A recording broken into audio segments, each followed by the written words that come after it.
This is a businessman. His business is organized crime. His products include gambling, narcotics, vice, loan sharking, stolen goods, labor racketeering, and goons for hire. Illegal gambling brings in his biggest profits, working capital to finance other criminal activities. Bribery and corruption of public officials, including some police officers, almost always accompany large-scale illegal gambling. The law enforcement officer must avoid any such involvement.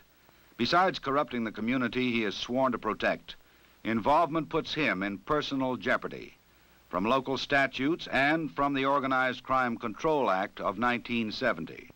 This provides federal penalties for public officials who conspire to obstruct enforcement of local laws against gambling. Besides protection, organized crime provides layoff service for bookmakers and numbers operators, two of the largest illegal gambling activities. This call comes from the office of a numbers operation. The office manager may be called a controller, the office a drop, checkup, or counting house, the clerk's inside men, varying with the locality. Here, numbers bets are received and tallied, necessary records kept. Numbers operations take bets on number groups, usually 3, in a given order. Digits are determined by drawing, as in policy and bolita, or by daily published figures such as pari-mutuel payoffs, treasury balances, or stock exchange action. A lookout guards the outer door to the numbers office. But this and the other elaborate security precautions are no match for good police work. A stakeout team has had the building which houses the numbers office under visual observation. Binoculars pick up significant details of visitors and their cars. A telephoto camera records any suspicious activity to be later used as evidence. From this command post, the officer in charge maintains radio contact with other police units, prepared to coordinate the coming raid with citywide arrests of numbers salesmen. The numbers salesman is usually called a writer. He may work a regular route or from a fixed place of business. Most of the bets are small, but the day's total will be surprisingly large. The marker lists the 3-digit number and the amount bet. Markers are prepared for secure delivery to the pickup man or runner. But numbers sellers need customers. They cannot long remain unknown to the police. Winning numbers are called hits. The writer pays off his few lucky winners. The payoff on a straight 3-number bet runs from 400 to 600 to 1.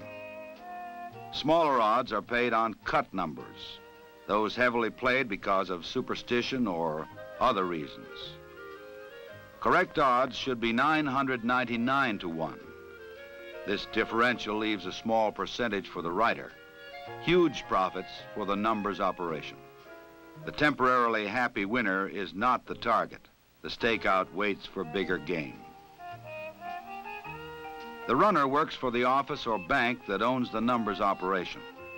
He controls as many writers as he can handle. He makes his pickup like an ordinary customer to avoid detection. This time it doesn't work. His departure is noted, and the command post watching the numbers office is alerted for his arrival. The runner reaches the innocent-seeming outer door of the numbers office. The lookout's signal clears him through the secured door inside. Unit 5, take the lookout as planned.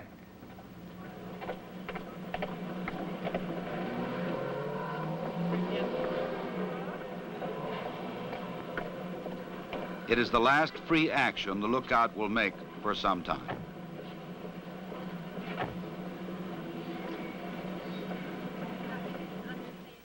The heavy door with its alarm system is opened for the runner, bringing in the last of the day's bets.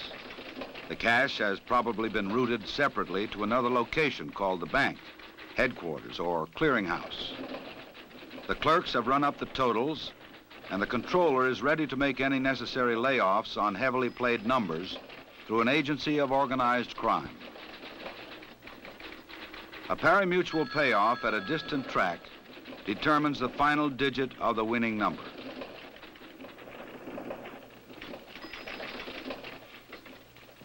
Unit 3, lookout neutralized. Move on in.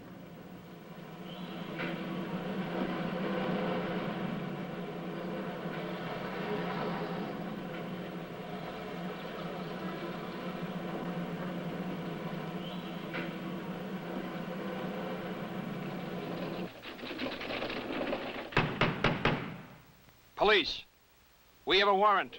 Open up.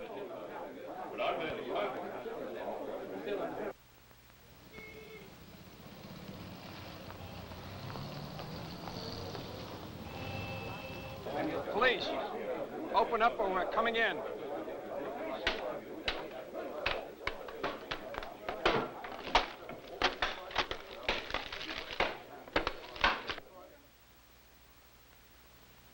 Judicial approval may authorize immediate entry without waiting for permission. Know what method of entry is authorized in your case. All surveillance units, proceed with pre-planned arrests. When there is no longer danger of premature tip-off, the small fry of the numbers operation are arrested. With the subjects from the numbers office on their way, detectives are collecting, identifying, and preserving the evidence, some of it partially burned but salvageable by good laboratory work. The patrolman guarding the rear exit during the raid brings in the important records that literally fell into his hands. Usable evidence results from good police work, planning the raid for maximum evidence and for swift entry to prevent its destruction. Effective, uncompromising law enforcement can make numbers operations increasingly hazardous and unprofitable. Illegal dice or card games and gambling casinos are often linked with organized crime and the corruption which is its trademark. Gaming may be found in the plush, legalized gambling casinos of Las Vegas.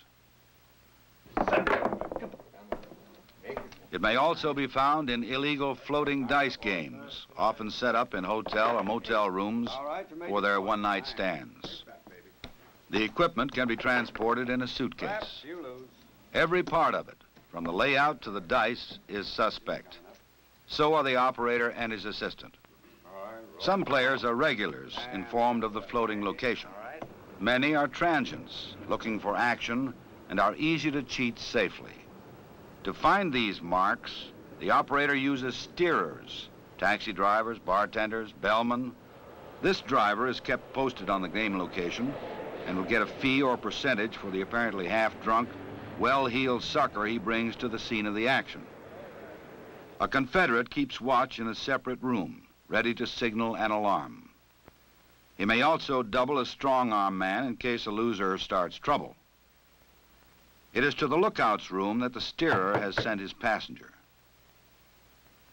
To the cold and experienced eye of the lookout, this half-drunk sucker looks ripe for picking.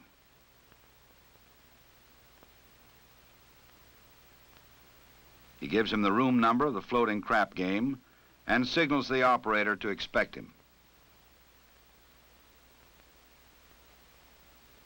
This time they have the wrong sucker, a suddenly sober undercover detective. His concealed mic gets word to the team waiting below. Unit 5, this is T1. The lookout in 514 has an alarm buzzer in the door frame. I'm proceeding to the game in 519. Monitor me and execute the plan when gambling is established.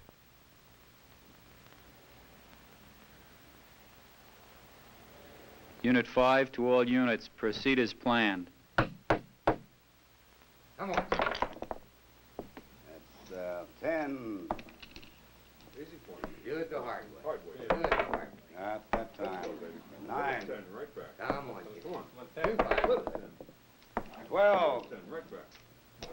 2 5. 2 5. Little 10. 7. Beautiful, beautiful. How about some chips? Chips, I have a little chip. That's 6. What's that worth? About $20. About 20. Take a big 20 there for you. Go. A little chip. All yours. Hey, here we go. Here we go. Here we go. How they run it? 10. What's the point? What's the point? 10's a point. 10's the point. 10's the point. 8. Okay, baby. Okay. Okay. Let's go. Come on there. That's 4. That's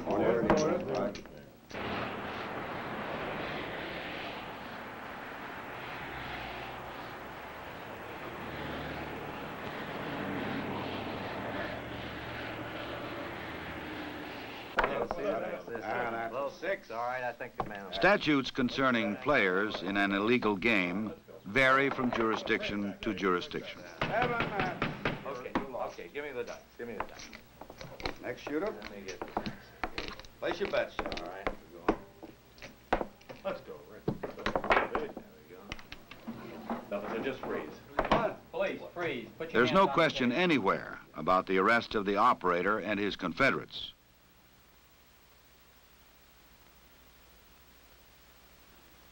Besides police testimony, the case will depend upon the considerable amount of physical evidence and its nature. It will be carefully identified, marked, and preserved for the trial. Good police work by an undercover detective has put this illegal gambling operation out of business. Bookmaking is a most profitable enterprise for organized crime, which provides 2 essential services to the individual bookmaker: laying off his bets and furnishing the information he needs to calculate his odds. The largest amounts of money are bet on sports events: football, basketball, ice hockey, and baseball. Horse betting, once the bookmaker's standby, is next in volume. A successful bookmaking operation depends upon rapid relay of odds, line information, and results. Expert sports handicappers, often employed by organized crime, provide the analysis upon which odds are based: team and player records and condition, location of the game, probable weather. The bookmaker uses long-distance phone to get this information, fast and frequently.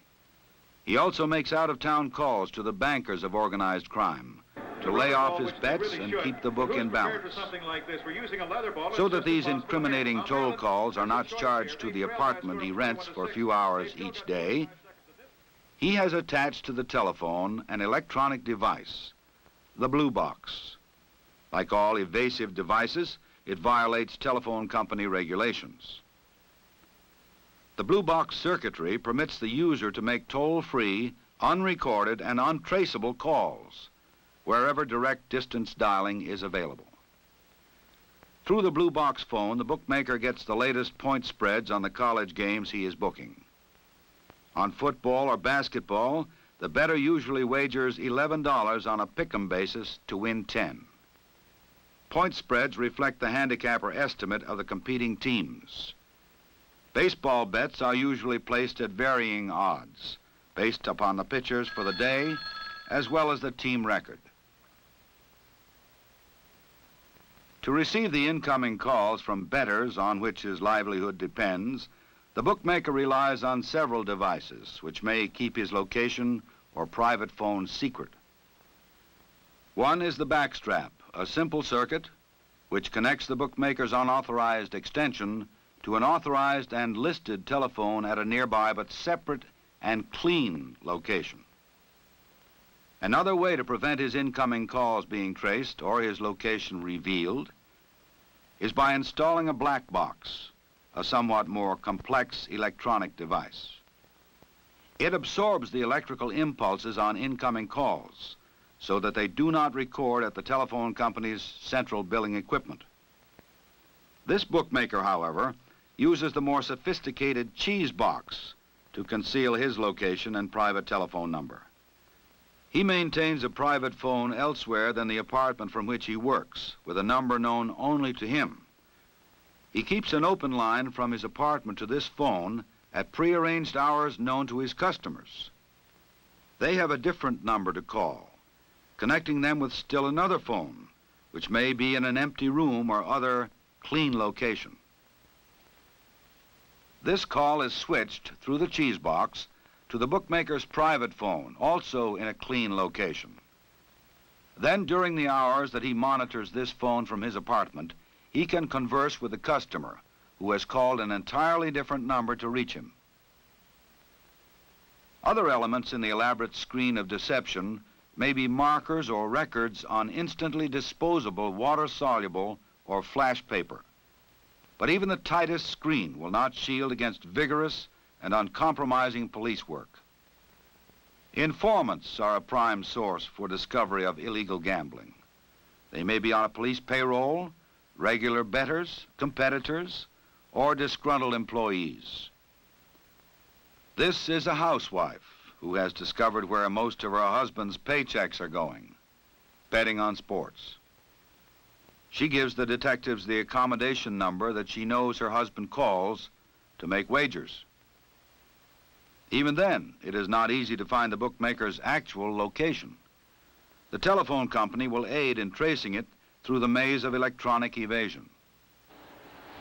Having located the apartment that the bookmaker works from a few hours each day, they keep it under surveillance. They learn the daily routine and plan for a legal yet fast entry when the action is heaviest, evidence most plentiful. The bookmaker is off the cheese box open line. With all bets in for that day, he finds that to balance his book and ensure a profit, he must lay off some heavily played teams. It is time to call the bookmaker's bookmaker, almost always an agent of organized crime. Layoff is big business. Without it, few bookmakers could operate. His heavy work over, he waits expectantly for delivery of his daily sandwich.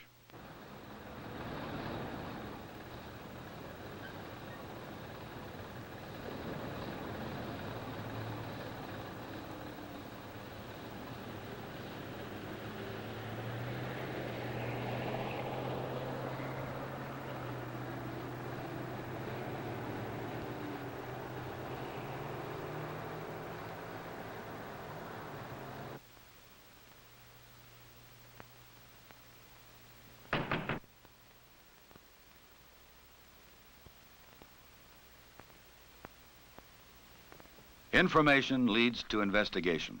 Investigation to surveillance. Surveillance to apprehension. It pays off. Armed with a warrant, police planned their raid when the maximum evidence would be on hand, and with minimum chance for its destruction.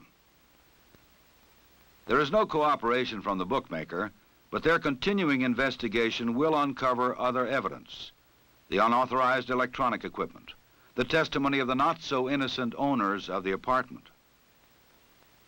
They find the water-soluble paper on which the bets were written,